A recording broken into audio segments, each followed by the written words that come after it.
title in bold white letters on a black background reads, "A Robson Entertainment Production."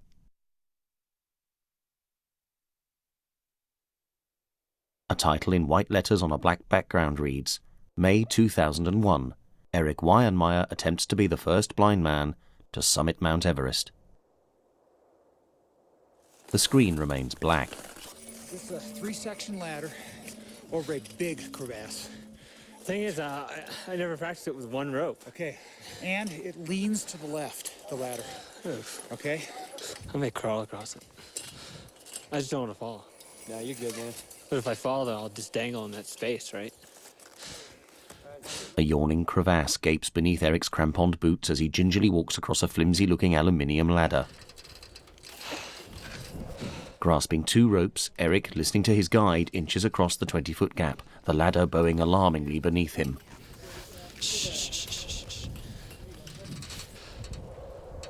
A chunk of ice plummets into the abyss. When I was 15, I went blind completely. I hated blindness. And I wasn't afraid to go blind and see darkness. See, I think that's a myth. I was afraid to be swept to the sidelines and forgotten, to be obsolete. Roped together, Eric's party are crossing an enormous glacier made up of great boulders of ice, haphazardly broken up by treacherous crevasses. From afar, the party are invisible in the white vastness of the mountain landscape. And it was a few months after that I got this newsletter in Braille of a group taking blind kids rock climbing. And I thought, I took my hand and I ran it up the wall of my room, and I thought, that sounds insane. Who would be stupid enough to take blind kids rock climbing? So I signed up. And there's one thing, though, that hasn't changed since that very first time I went rock climbing almost 20 years ago. And that's the reach.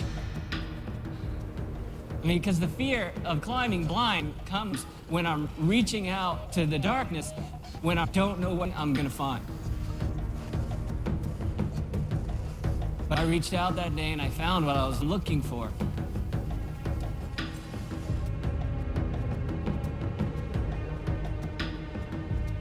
Nearing the top, still roped together and wearing oxygen masks, they hike the last few meters.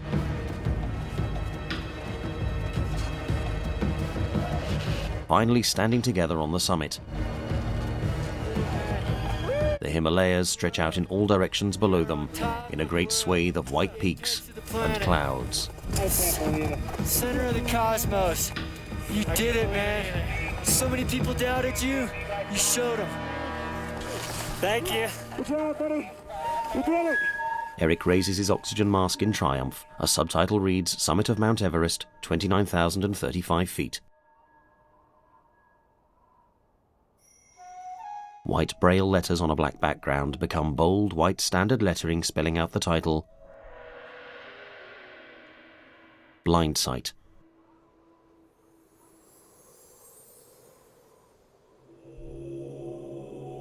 Great rolling foothills give way to a massive panorama of snow-covered mountains, dominated by Mount Everest. A subtitle reads, Tibet. A Buddhist monastery entirely covers the top of a hill, its great sloping white walls and square towers dominating the town below. Within the walls, monks and other worshippers in red and white robes and traditional headgear, some wearing masks, others carrying tasseled parasols, prepare for a ceremony. One monk strikes a great drum. Another stares fixedly in front of him.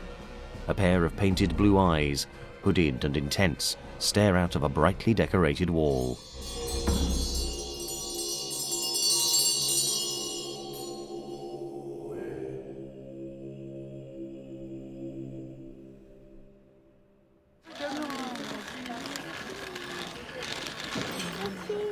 Children using white canes walk through a crowded marketplace.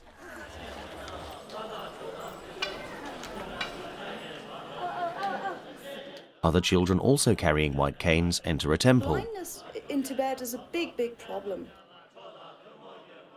Buddhist pilgrims and nomads think that blind people are sinners or are possessed by demons. and that they have done something really terribly wrong in their past life. Worshippers drink and anoint themselves with sanctified water administered from a bowl. Speaking is Sabria Tenberken, co-founder of Braille Without Borders. Our kids, they had many difficulties to walk on the parkour with their canes, because a lot of people were looking at their infected eyes, and they were shouting really bad words like blind fool or something. In Tibetan it's called sharko, and you can hear already how mean this sounds. These kids are complete outcasts. Look out, morons, a woman snaps at two blind boys walking past her. You deserve to eat your father's corpse. Isn't the street wide enough? It's okay, don't be angry, says one of the boys. A young lad blows the harmonica.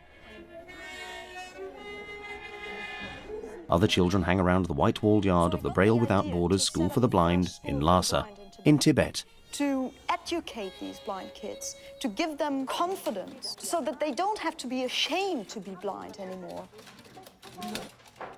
Now they can read, write, and speak in 3 languages. Some people, they says, we blind, you are blind. Then I do. We are blind, but our heart is not blind. Normal people's heart is blind. Really? Yeah. I talked about Eric Weilmeyer, and I talked about the book I read on his biography. And I shared all his experience with the kids. And of course, his experience and also my experience and the experience of the kids are very similar. And I said, well, Eric started like you. He became blind at the age of 12, and he adapted to him being blind, and he even managed to climb Everest, which happens to be in Tibet. And this was something which made a big impression on the kids. One of the pupils is sitting on a step. Since he didn't know how to use a cane, Eric enrolled in a school, and at the school he received very good training, and he started to use his cane, and then he climbed Mount Everest. The lad smiles broadly. A slim lad in a red top. In my opinion, he's a gentleman committed to helping the blind. In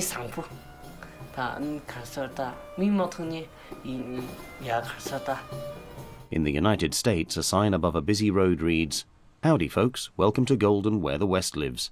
The cover of Time magazine bears the headline, "Blind Faith," and a photo of Eric on a mountain. Eric sits at his computer. Not by holding the arm of a sighted friend, but with the help of 2 canes, they all proudly decided to walk on their own. Last week, I told them already that I wanted to write to you to ask if you would like to come to Tibet.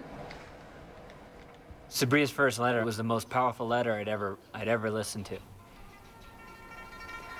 I was just so touched by her work and by her description of the kids. She's a blind lady from Germany who tried to join the German equivalent of the Peace Corps, and they said, we don't send blind people overseas. So she funded her own way to Tibet and traveled through China and Tibet by herself. I mean, just her and her cane, and rode horseback through these remote villages and found blind kids, and asked their parents to send these kids to her center. I mean, it was the most remarkable thing. I'd climbed Mount Everest and climbed mountains all around the world, and I felt like a coward. She just wanted me to come over and visit the school, but I wanted to do something. And then I said, well, maybe the kids could do their own expedition. Maybe we could get them to the top of a peak next to Everest. And she said, great. She had 6 kids who were very interested and fit and motivated, and she thought could really handle the experience. And I said, well, what about their permissions from their parents? A man in an old hat and his young blind son in a faded beige baseball cap walk hand in hand.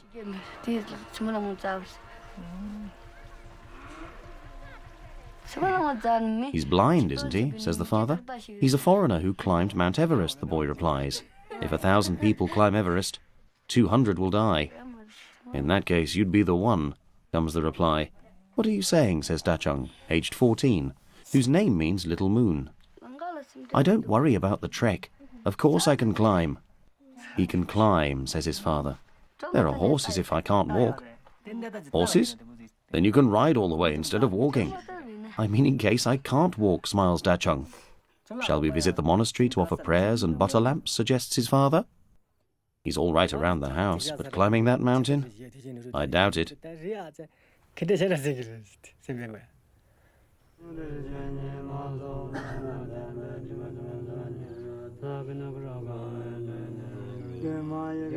I went blind at the age of 5, says Dachung at the temple. The worst word I was called was Zara, blind idiot. So I got into fights, but I was tougher than the other kids.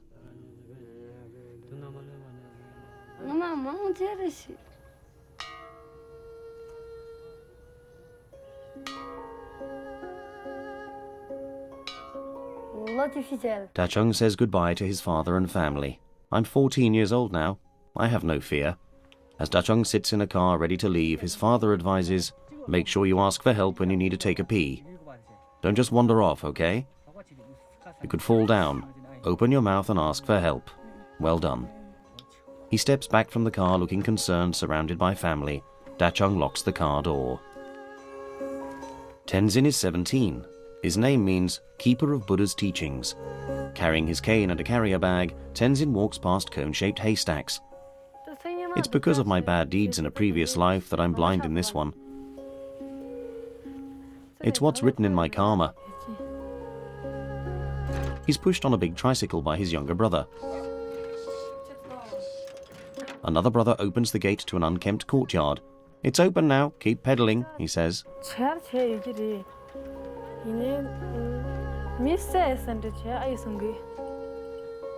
Tenzin continues. I might have done some bad things in my past life, but I doubt if I killed anybody, because killing a person is heinous, and so I wouldn't have been born human. A man in a white jacket with untidy hair is wiping crumbs from a table. Tenzin sits in the corner. The father I have now is my stepfather. My real father left my mother after a fight. I don't know if it was because I was blind.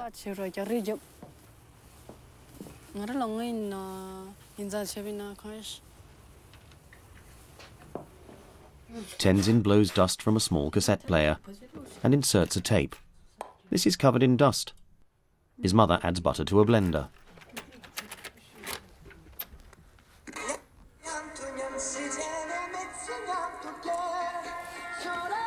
He dusts the tape player. Don't touch it. I love this song, says his mother.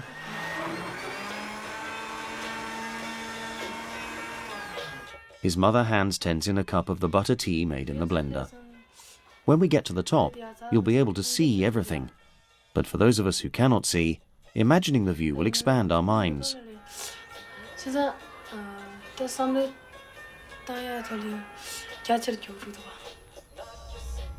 A graphic of the earth turns slowly, highlighting different mountain ranges.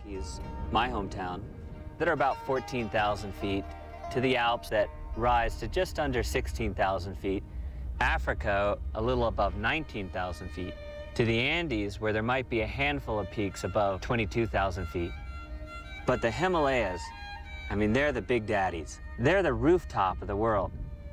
The highest peak being Mount Everest at 29,035 feet. The goal for this expedition is Lac Paris. It's a 23,000-foot peak right next door to Mount Everest. To get there, we'll travel west by bus across the Tibetan plateau to Tingri, where at about 13,000 feet we'll start our trek to Everest. It may seem flat, but we're already into extreme altitude. The body is working very hard because we only have about half the oxygen we'd have at sea level. You're gasping for air, you feel like you're suffocating. And that's just part of the altitude experience. And then on top of that, you take away their eyesight. It's tough. I mean, there's no doubt about it.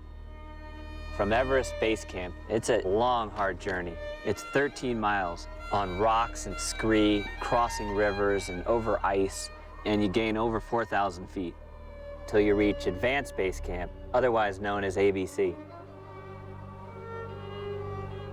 At this point, at 21,500 feet, we're just 1,500 feet below our goal, the summit of Loch Paree. In a way, you might argue, okay, so this one blind guy can do it. I mean, he's some elite Westerner. But, you know, can these kids that haven't had privileged lives? Eric and his team are in an aircraft. Everest. God, what a statement that'll make throughout the world. On a small screen, the in-flight movie, Vertical Limit, shows dramatic scenes of climbers falling into a crevasse.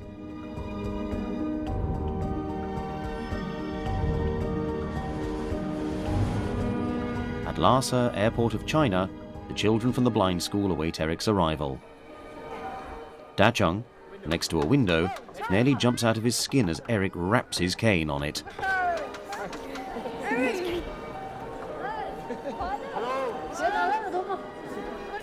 The kids smile excitedly, and Sabria gives Eric a welcoming hug.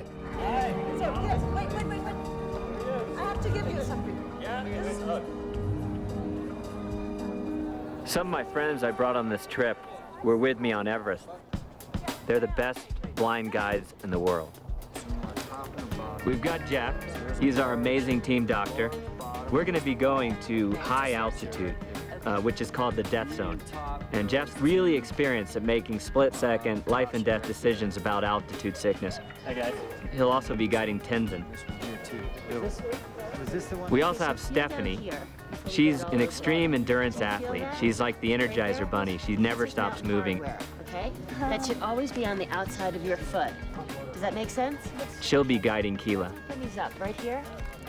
Sally's been in and around the mountains her whole life, but more important than that, she's sort of the... It's insulting to say the team mom, but that's kind of in my mind, you know? I thought she'd be perfect to guide Sonam Bonsu. Liners and socks. We also have Michael. He's a high-altitude monster. He's been up Everest 3 times. He'll be guiding Genzin. Charlie has all kinds of experience in the mountains. He's climbed K2, he's climbed 3 other 8,000-meter peaks. He's also a dad, so he has just the right balance of love and toughness. Nice and warm. Wiggle your fingers like this. Go like this. He's also going to be guiding Da Chang. Gavin is my right-hand man. He's also got no ego. He'll do anything it takes to keep the team safe and to get people up the mountain. He'll be guiding Tashi. Feel good? Does it feel warm? Yeah. Ice pick training. Pull, push. You got it? So you fall down. Okay. You got it? Yeah. Try that. The worst outcome is that we all die in an avalanche. Or someone falls into a crevasse. Let's try this again. You got to take a project like this so seriously. I mean, it is life and death. Good. Good. I knew we needed to train the kids and give them a taste of what we're going to be doing. Okay.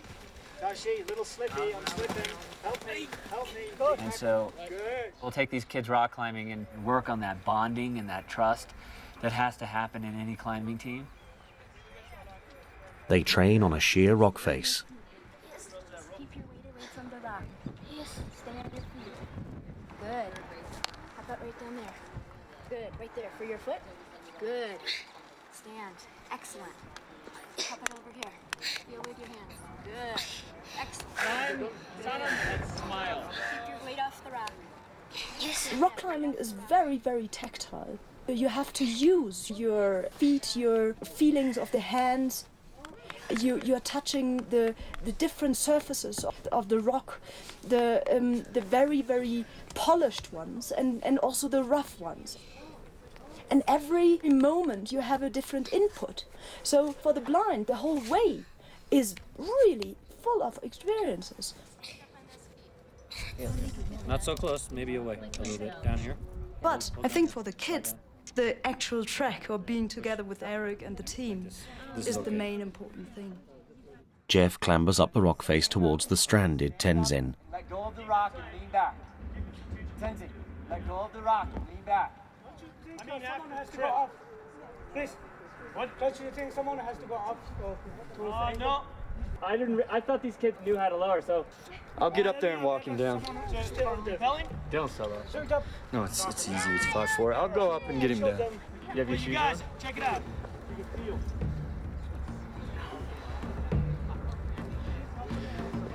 Now, stand up and let go of the rock and lean back.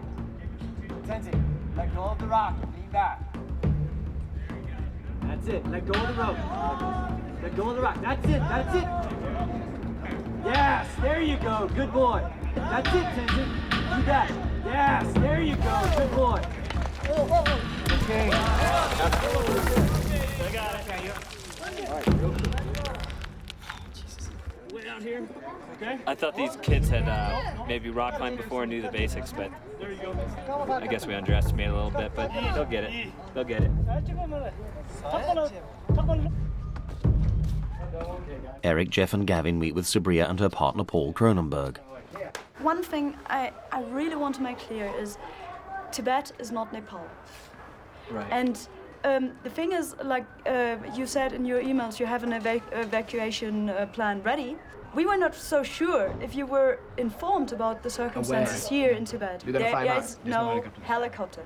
No, I totally hear you. Our goal is safety. Right. But we are on a climbing expedition. Sure. And I don't Sure, want sure, people just to say, hey, I don't feel like going anymore. I'm no, just no, turning back because I don't feel like it. I mean, we're No. committed, and if we're feeling good, that's what our goal is, to get to the summit. I'm sorry, if you're blind, you care whether you like it or not, you're a bit of an ambassador.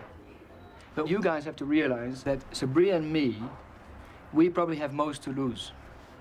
Because if something's gonna happen, if something goes wrong, there's plenty of people out there that really are waiting for us to fall on our nose. But if we bring our kids up to 7,000 meters, and they just, like, fall down and hit their bone on a bad rock or whatever, and it's broken, then people tell them, why did you bring them up there? You see what I mean? And this is what people will ask. Maybe not about it's breaking like, a leg.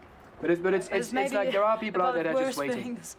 And I'm sensitive to that. We're all sensitive to that. Eric and I and Gavin actually talked about that quite a bit last night. And we understand that and are sensitive to that. Now, that being said, the thing that I really want to make sure that the two of you understand, and I speak for all of us, is that we are going to a place that is a little bit dangerous by design. And I think Eric will tell you... I'd use the word, rather than dangerous, sort of potentially dangerous. Touch it! Woo! What's up? Ready to go? I guess we have different challenges in life. The climbing team and Eric, their challenge is adventure. All right, never mind us. We're just here to take you on a trip. That's all right. They think we should risk something. We should not be cowards. We should just do it, and if we have done it, then we feel even better. And when I hear this, then I get a little stone in my stomach. 18-year-old Keela is checking her kit with her guide, Stephanie. The thing is, the challenge we have is to get the children here to see or to understand that they actually are equal human beings.